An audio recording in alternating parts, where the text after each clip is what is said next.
नमस्कार दोस्तों, स्वागत है आपका आज के मुख्य समाचारों में। दोस्तों यहां पर आपको देखने को मिलेंगी सुबह से लेकर शाम तक की तमाम बड़ी खबरें, मुख्य समाचार, ब्रेकिंग न्यूज अपडेट्स के रूप में। तो दोस्तों आप सभी लोगों से रिक्वेस्ट है इस वीडियो को ज्यादा से ज्यादा लाइक और शेयर करें।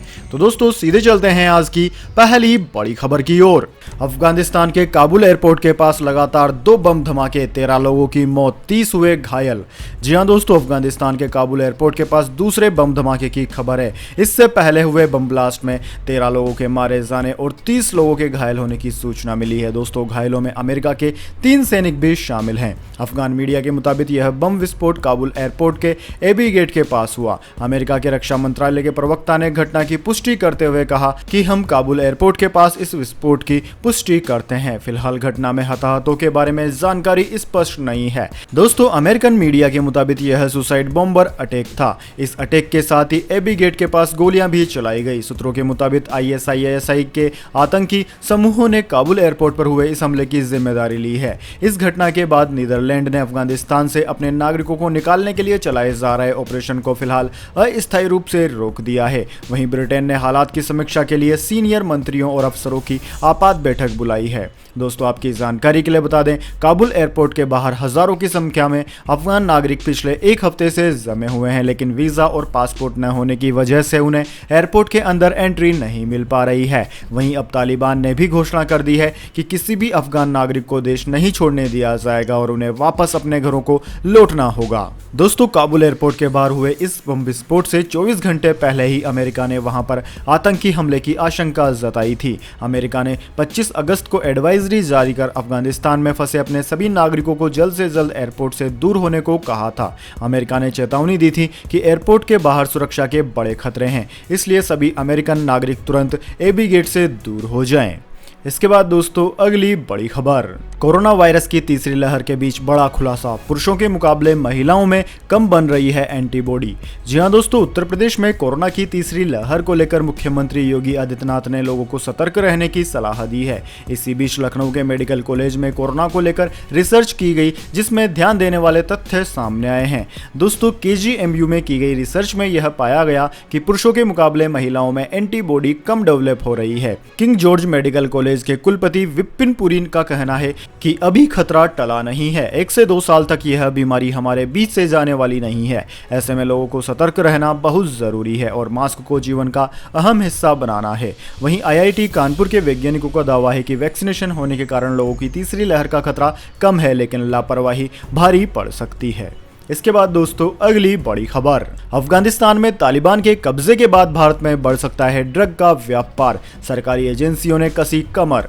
जी हां दोस्तों, अफगानिस्तान में तालिबान शासन के बाद भारत में बढ़ने वाले ड्रग व्यापार के मद्देनजर भारतीय एजेंसियों ने कमर कस ली है। इसके तहत संदेहास्पद जहाजों और नाविकों का डाटा रिकॉर्ड तैयार किया जा रहा है। साथ ही ड्रग हॉटस्पॉट की पहचान भी की जा रही है। जल्दी देश के विभिन्न स्थानों पर बॉडी स्कैनर लगाया जा सकता है और बाहर से आने वाले पार्सलों के लिए नए पैरामीटर बनाए जा सकते हैं। दोस्तों तालिबान की आय का मुख्य आधार मादक पदार्थ का व्यापार है। सरकारी आंकड़े बताते हैं कि पूरी दुनिया में अफीम की जितनी खपत होती है उसका 80% हिस्सा अफगानिस्तान में पैदा होता है। अफगानिस्तान से पाकिस्तान होता हुआ यह मादक पदार्थ विश्व के विभिन्न देशों में जाता है और भारत उसका एक मुख्य रास्ता है। एजेंसियों के पास मौजूद सरकारी नक्शे में बताया गया है कि मादक पदार्थ किस तरह से अफगानिस्तान पाकिस्तान से होता हुआ भारत के विभिन्न राज्यों में पहुंचता है और फिर वहां से दूसरे देशों तक पहुंचता है। दोस्तों मादक पदार्थों की धरपकड़ में लगे सरकारी एजेंसी के एक आला अधिकारी ने बताया कि भारत में मादक पदार्थों की जितनी खपत होती है प्रति वर्ष उसमें से मात्र 7 से 10% सामान पकड़ा जाता है, जबकि 90% सामान पकड़ा ही नहीं जा पाता, क्योंकि इस काम में लगा सिंडिकेट हर बार नए रास्तों की तलाश करता रहता है। साथ ही उसके नेटवर्क में अनेक सरकारी अधिकारी भी शामिल रहते हैं। इसके बाद दोस्तों अगली बड़ी खबर, अफगानिस्तान के पंजशीर पर हमला नहीं करेगा तालिबान, नॉर्दर्न अलायंस के साथ सीज फायर पर राजी, रिपोर्ट में हुआ खुलासा। जी हां दोस्तों, अफगानिस्तान पर तालिबान के कब्जे को 10 दिन हो गए हैं। अब तक सिर्फ एक प्रांत तालिबान के कब्जे में नहीं आया है, उसका नाम है पंजशीर घाटी। यहां से तालिबान को नॉर्दर्न अलायंस से लगातार चुनौती मिल रही है। अब खबर है कि तालिबान की सुलह के लिए नॉर्दर्न अलायंस से बातचीत हो गई है। तालिबान और पंजशीर के प्रतिनिधियों के बीच परवान प्रांत की राजधानी चारीकर में बातचीत हुई। इस दौरान दोनों गुट एक दूसरे पर हमला नहीं करने पर सहमत हुए। टोलो न्यूज की खबर के मुताबिक तालिबान की ओर से बातचीत की अगुवाई मौलाना अमीर खान मुक्तई ने की। इस बातचीत को तालिबान ने अमल निज़रमा का नाम दिया। पंजशीर में नॉर्दर्न अलायंस की अगुवाई अफगानिस्तान के पूर्व कमांडर अहमद शाह मसूद के बेटे अहमद मसूद कर रहे हैं। स्वघोषित कार्यवाहक राष्ट्रपति अमरुद्दुल्ला साहले भी यही है। दोनों नॉर्दर्न अलायंस के लड़ाकों को तालिबान के खिलाफ मजबूती से तैयार कर रहे हैं। इससे पहले दोस्तों अहमद मसूद ने कहा कि वह तालिबान के सामने सरेंडर नहीं करेंगे, लेकिन उससे बात करने को तैयार है। उनका एक इंटरव्यू बुधवार को फ्रेंच मैगजीन में प्रकाशित हुआ। तालिबान के कब्जे के बाद अपने पहले इंटरव्यू में मसूद ने कहा कि मैं सरेंडर करने से अच्छा मरना पसंद करूंगा। मैं अहमद शाह मसूद का बेटा हूं। मेरी डिक्शनरी में सरेंडर जैसा शब्द ही नहीं है। इसके बाद दोस्तों अगली बड़ी खबर, ड्रोन रूल्स 2021 सरकार ने जारी की नई ड्रोन पॉलिसी। ज्योतिरादित्य सिंधिया बोले 2030 तक ड्रोन के क्षेत्र में भारत होगा ग्लोबल हब। जी हां दोस्तों, केंद्रीय नागरिक उड्डयन मंत्री ज्योतिरादित्य सिंधिया ने आज भारत की न्यू ड्रोन पॉलिसी का ऐलान करते हुए दावा किया कि इस पॉलिसी को इस तरह से निर्मित किया गया है ताकि ड्रोन टेक्नोलॉजी का पूरा लाभ देश को मिल सके। ज्योतिरादित्य सिंधिया ने एक प्रेस कॉन्फ्रेंस में कहा कि ड्रोन एक ऐसी टेक्नोलॉजी है जिसका इस्तेमाल आम जीवन के हर क्षेत्र में संभव है और इसलिए ड्रोन देश में एक नई आर्थिक और रोजगार पूरक क्रांति लाने की क्षमता रखता है। इसकी इसी क्षमता का भरपूर और सुरक्षित इस्तेमाल करने के लिए नई ड्रोन पॉलिसी का निर्माण किया गया है। इसमें खास तौर से लाल फीताशाही को पूरी तरह से खत्म कर दिया।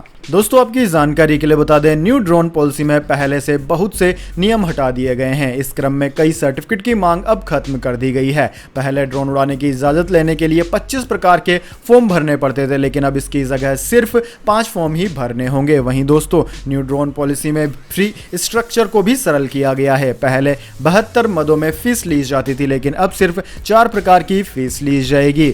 वहीं दोस्तों अब माइक्रो और नैनो कैटेगरी के ड्रोन को लाइसेंस की श्रेणी से अलग भी कर दिया गया है।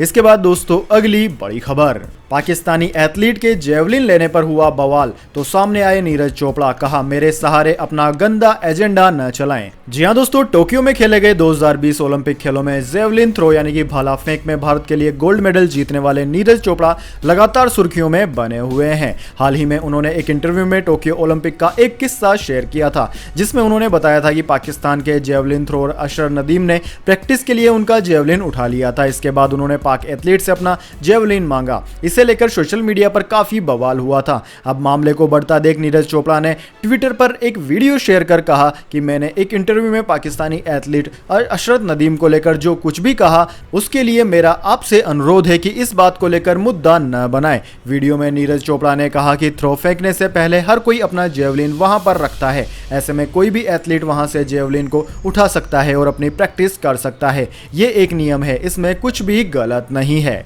उन्होंने आगे कहा कि अशरद अपनी प्रैक्टिस कर रहा था, फिर मैंने अपना जेवलिन मांगा। मेरा आप सभी से अनुरोध है कि मेरे सहारे इसे मुद्दा न बनाएं और अपना एजेंडा न चलाएं। खेल सभी को मिलकर चलना सिखाता है। सभी खिलाड़ी आपस में प्यार से रहते हैं, तो कोई भी बात ऐसी ना कहें जिससे हमको ठेस पहुंचे। इसके बाद दोस्तों अगली बड़ी खबर, तालिबानी प्रवक्ता बोले पाकिस्तान हमारा दूसरा घर, मजहब भी एक है, भारत के लिए कही यह बात। जी हां दोस्तों, तालिबान ने पाकिस्तान को अपना दूसरा घर बताया है और कहा है कि हमारी सीमाएं लगती है और मजहब एक है, इसलिए हम भविष्य में पाकिस्तान के साथ अच्छे संबंधों की उम्मीद कर रहे हैं। तालिबान के प्रवक्ता ज़मीउल्लाह मुजाहिद ने यह बात कही है। इससे पता चलता है कि पाकिस्तान दहशतगर्द संगठन तालिबान से कितना करीब है और वह किस तरह से उसके लड़ाकों को ठिकाना देता रहा है। ज़बीउल्लाह मुजाहिद ने कहा कि अफगानिस्तान की सीमा पाकिस्तान से लगती है। जब धर्म की बात आती है तो हम परंपरागत रूप से करीबी हैं। दोनों ही देशों के लोग आपस में मिले जुले हैं, इसलिए हम पाकिस्तान से अच्छे संबंधों की उम्मीद रख रहे हैं। इसके अलावा तालिबान के प्रवक्ता ने भारत के साथ अच्छे संबंध रखने की भी उम्मीद जताई है। यही नहीं, भारत और पाकिस्तान के रिश्तों को लेकर भी तालिबान ने अपनी राय जाहिर की।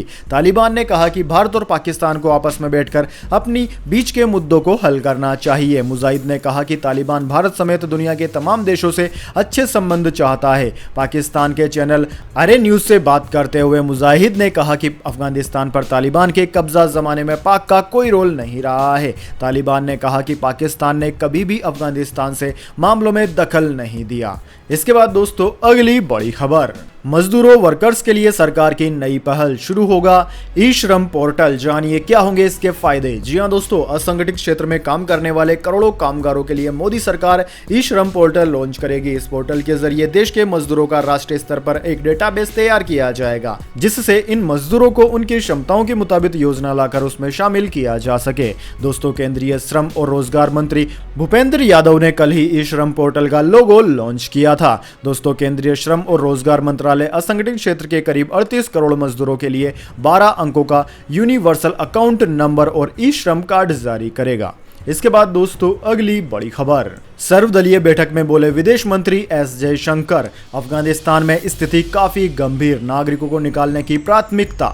जी हां दोस्तों, अफगानिस्तान के मौजूदा हालात पर चर्चा के लिए केंद्र ने सर्वदलीय बैठक बुलाई। इस बैठक में 30 से ज्यादा दलों के नेताओं ने भाग लिया। बैठक में विदेश मंत्री एस जयशंकर ने अफगानिस्तान के हालातों से राजनीतिक पार्टियों को अवगत कराया और यह भी बताया कि भारत का क्या नजरिया है। उन्होंने कहा कि वर्तमान में तालिबान के सत्ता में आने के बाद अफगानिस्तान में संकट बेहद गंभीर है और सरकार की प्राथमिकता वहां फंसे भारतीयों को बाहर निकालने की है। विदेश मंत्री ने कहा कि ऑपरेशन देवी शक्ति के तहत भारत कुल 6 उड़ानें संचालित कर रहा है और हम अधिकांश लोगों को वापस लेकर आए हैं। उन्होंने बताया कि कुछ लोग वापस नहीं आ पाए क्योंकि वह उड़ान के समय एयरपोर्ट नहीं पहुंच पाए थे।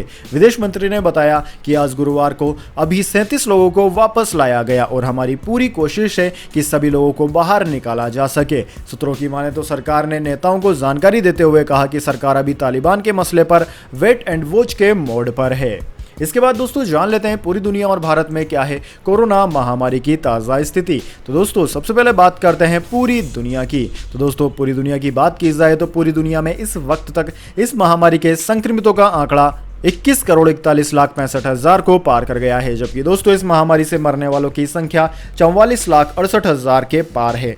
दोस्तों इस महामारी से सर्वाधिक प्रभावित देशों की बात की जाए तो उनमें America, India, Brazil, Russia, United Kingdom, France, Turkey, Argentina, Colombia आदि देशों का नाम आता है। वहीं दोस्तों इसके बाद में बात कर लेते हैं क्या है भारत के हालात, लेकिन उससे पहले मेरी आपसे एक छोटी सी रिक्वेस्ट है। अगर दोस्तों आपको अभी तक हमारी न्यूज़ पसंद आई है तो इसे एक छोटा सा लाइक जरूर दे दें और अगर आपको पसंद नहीं आई है तो बेशक आप डिसलाइक भी कर सकते हैं, लेकिन दोस्तों लाइक और डिसलाइक जरूर कीजिए क्योंकि दोस्तों यही हमारी मेहनत का फल होता है और इसी से पता चलता है कि आपको हमारी वीडियो पसंद आई है या नहीं।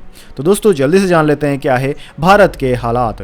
दोस्तों भारत में इस वक्त तक 3 करोड़ 25 लाख 58 हजार से ज्यादा इस महामारी के मामले सामने आ चुके हैं, जिनमें से 4 लाख 36 हजार से ज्यादा लोगों की ऑफिशियली मौत हो चुकी है। वहीं दोस्तों सर्वाधिक प्रभावित राज्यों की बात की जाए तो उनमें महाराष्ट्र, केरला, कर्नाटक, तमिलनाडु, आंध्र प्रदेश, उत्तर प्रदेश, वेस्ट बंगाल, दिल्ली, छत्तीसगढ़, उड़ीसा, राजस्थान, गुजरात, मध्य प्रदेश आदि राज्यों का नाम आता है। दोस्तों भारत में सबसे ज्यादा प्रभावित राज्य फिलहाल केरला है। केरला में पिछले 24 घंटों के दौरान 31 हजार से ज्यादा नए मामले सामने आए हैं, जबकि पूरे भारत में 46 हजार मामले आए हैं। इसके बाद दोस्तों अगली बड़ी खबर, कोविशील्ड के 2 डोज के बीच गैप तीसरी बार बदला जा सकता है। अभी 84 दिन के भीतर से लग रही है वैक्सीन। जी हां दोस्तों, कोरोना वैक्सीन कोविशील्ड को लगाने का अंतर एक बार फिर बदला जा सकता है। सरकारी सूत्रों ने गुरुवार को कहा कि कोविशील्ड के 2 डोज के बीच के अंतर को कम करने पर विचार किया जा रहा है। वैक्सीनेशन पर बनाए गए टेक्निकल एडवाइजरी ग्रुप NTAGI में इस पर चर्चा की जाएगी। अगर ऐसा होता है तो यह तीसरी बार होगा जब 2 डोज के बीच के अंतर को बदला जाएगा। दोस्तों अभी यह अंतर 84 दिन का है। देश में वैक्सीनेशन की शुरुआत में कोविशील्ड के दोनों डोज 4 से 6 सप्ताह के गैप में लगाए जा रहे थे, बाद में इसे बढ़ाकर 6 से 8 सप्ताह कर दिया गया था। हालांकि दोस्तों NTAGI chief doctor NK Arora ने बताया कि वैक्सीन की इफेक्टिवनेस का आकलन करने के लिए प्रोग्रामेटिक डाटा कलेक्शन की प्रोसेस चल रही है। इसके बाद दोस्तों अगली बड़ी खबर, गोल्ड सिल्वर प्राइस टुडे, फिर लुढ़के सोने और चांदी के दाम। जानिए क्या है ताजा कीमतें। जी हां दोस्तों, सोने और चांदी की कीमतों में गिरावट हुई है। HDFC सिक्योरिटीज के अनुसार राष्ट्रीय राजधानी दिल्ली में आज सोना 265 रुपए गिरकर 46,149 रुपए प्रति 10 ग्राम हो गया, जो कि पिछले कारोबारी दिन 46,414 रुपए प्रति 10 ग्राम पर बंद हुआ था। वहीं दोस्तों चांदी 323 रुपए गिरकर 61,653 रुपए प्रति किलोग्राम पर आ गई है। अंतर्राष्ट्रीय स्तर की बात की जाए तो अंतर्राष्ट्रीय बाजार में सोना $1785 प्रति औंस, जबकि चांदी $23.65 प्रति औंस पर रही। इसके बाद दोस्तों अगली बड़ी खबर, SBI, HDFC bank, ICICI bank की यह स्कीम 30 सितंबर को हो जाएगी खत्म। फटाफट उठा लें फायदा। जी हाँ दोस्तों, सीनियर सिटीजन्स के लिए SBI, HDFC bank, ICICI bank और bank of Baroda special FD scheme चलाते हैं। यह स्कीम 30 सितंबर को बंद हो जाएगी। दोस्तों, बैंकों की ओर से सीनियर सिटीजन्स के लिए इस स्कीम को पिछले साल मई 2020 में लॉन्च किया गया था। इस स्पेशल फिक्स्ड डिपॉजिट स्कीम के तहत वरिष्ठ नागरिकों को आम FD की तुलना में ज्यादा ब्याज मिलता है। दोस्तों, आपकी जानकारी के लिए बता दें, अधिकतर बैंक सीनियर सिटीजन्स को ज्यादा इंटरेस्ट रेट ऑफर करते हैं, लेकिन स्पेशल FD में उस ब्याज पर एडिशनल इंटरेस्ट रेट का फायदा दिया जा रहा है। सेलेक्टेड मैच्योरिटी पीरियड वाली FD में सीनियर सिटीजन्स को लागू ब्याज दर के ऊपर 0.5% तक के एक्स्ट्रा ब्याज मिलता है, यानी कि रेगुलर कस्टमर को मिलने वाले ब्याज से 1% तक ज्यादा ब्याज मिलता है। इसके बाद दोस्तों, अगली बड़ी खबर, केंद्रीय मंत्री नारायण राणे का सिर कलम करने वाले को 51 लाख का इनाम। विश्व हिंदू सेना अध्यक्ष के बिगड़े बोल। जी हाँ दोस्तों, विश्व हिंदू सेना के अध्यक्ष अरुण पाठक ने एक बार फिर सोशल मीडिया पर एक विवादित बयान दिया है। वाराणसी में प्रधानमंत्री नरेंद्र मोदी और मुख्यमंत्री योगी आदित्यनाथ के पोस्टर चिपकाने के मामले में 3 महीने से फरार चल रहे पाठक ने फेसबुक और ट्विटर पर केंद्रीय मंत्री नारायण राणे का सिर कलम करने वाले को 51 लाख रुपए का इनाम देने की घोषणा की है। विश्व हिंदू सेना के अध्यक्ष अरुण पाठक भलेपुर थाने में दर्ज मामले में वांछित है, लेकिन पुलिस उनका पता नहीं लगा पाई। अरुण पाठक ने फेसबुक और ट्विटर पर लिखा कि केंद्रीय मंत्री नारायण राणे का सिर कलम करने वाले को 51 लाख का इनाम दिया जाएगा। साथ ही उसने ट्वीट किया कि नारायण राणे की अस्थियों को काशी में विसर्जित नहीं करने दिया जाएगा। उसने कहा कि यह बाला साहेब ही थे जिन्होंने नारायण राणे को शिव सैनिक बनाया और सस्ती लोकप्रियता पाने के लिए राणे ने बाला साहेब के बेटे पर हमला किया है। पूर्व भारतीय कप्तान कपिल देव ने कहा, खेल सामान से शुल्क हटाया जाए तभी चैंपियन खिलाड़ी मिल सकेंगे। जी हां दोस्तों, महान क्रिकेटर कपिल देव को लगता है कि खेल उपकरणों से शुल्क हटाने से देश को और अधिक चैंपियंस बनाने में मदद मिलेगी, क्योंकि ज्यादा से ज्यादा बच्चे खेल उत्पाद खरीद सकेंगे और खेलों में आगे आ सकेंगे। दोस्तों, ओलंपिक में मेडल से चूक कर चौथे स्थान पर रहने वाली भारतीय गोल्फर अदिति अशोक ने हाल ही में कहा था कि वह किस तरह सरकार की टॉप्स योजना का फायदा नहीं उठा सकी थी, क्योंकि वह टोक्यो गेम्स के लिए महज 60 दिन पहले ही क्वालिफाई कर पाई थी। यह पूछने पर कि सरकार गोल्फरों की मदद कैसे कर सकती है, तो 62 वर्षीय पूर्व भारतीय कप्तान ने कहा कि यह सिर्फ गोल्फ के लिए ही नहीं है, बल्कि सभी खेलों में आपको खेल उत्पादों से शुल्क हटाना होगा। सबसे बड़ी जरूरत यही है, यह बैडमिंटन हो, टेबल टेनिस हो या फिर गोल्फ। भारतीय पेशेवर गोल्फ टूर के बोर्ड सदस्यों में से एक कपिल देव ने कहा कि जो युवा खेलों में आना चाहते हैं उन्हें कई चीजें खरीदनी होती है, जैसे स्पाइक्स, जूते आदि। खेल उपकरणों पर जो शुल्क लग रहा है वो देश के लिए ज्यादा नहीं है। अगर वे इसे बंद कर देते हैं तो इससे खेलों पर काफी असर पड़ेगा। कपिल देव ने कहा कि इंफ्रास्ट्रक्चर भी बेहद जरूरी है। उन्होंने कहा कि इंफ्रास्ट्रक्चर सबसे महत्वपूर्ण चीज है जिसमें सरकार मदद कर सकती है, कॉरपोरेट भी मदद कर सकते हैं। सरकार सब कुछ नहीं कर सकती। खेल फेडरेशन को भी आत्मनिर्भर होना चाहिए। पूर्व भारतीय कप्तान कपिल देव ने कहा कि हमें युवाओं को खेलने का मौका देना चाहिए। नीरज चोपड़ा हमें मेडल दिला देंगे, कौन यह कह सकता था। अगर भाले की कीमत 1 लाख रुपए होगी तो कितने बच्चे इसे वहन कर सकेंगे। इसलिए खेल सामान पर शुल्क नहीं लगाया जाना चाहिए। दोस्तों, इस बारे में आपके क्या विचार है, कमेंट बॉक्स में जरूर बताएं। तो दोस्तों, यह इतिहास की तमाम बड़ी खबरें। इसके बाद दोस्तों अब बारी आती है आज के माइंड क्यूज क्वेश्चन की। जी हां दोस्तों, एक आसान से सवाल का जवाब देकर आप जीत सकते हैं एक अमेजिंग सरप्राइज गिफ्ट हमारे यूट्यूब चैनल की ओर से। तो दोस्तों, आज का सवाल आपकी स्क्रीन पर आ चुका है। दोस्तों, धरती का स्वर्ग कौन सी जगह को कहा जाता है? अगर दोस्तों आप जानते हैं इस सवाल का जवाब तो जल्दी से कमेंट बॉक्स में लिख दीजिए। अगर दोस्तों आपका जवाब होता है एकदम सही और आप चुने जाते हैं लकी विजेता के रूप में, तो आपको मिल सकता है एक अमेजिंग सरप्राइज गिफ्ट हमारे यूट्यूब चैनल की ओर से। तो दोस्तों, जल्दी से अपना उत्तर कमेंट बॉक्स में लिख दीजिए, वीडियो को लाइक कर लीजिए, चैनल को सब्सक्राइब करके बेल आइकन भी दबा लीजिए। धन्यवाद। वंदे मातरम। जय हिंद, जय भारत।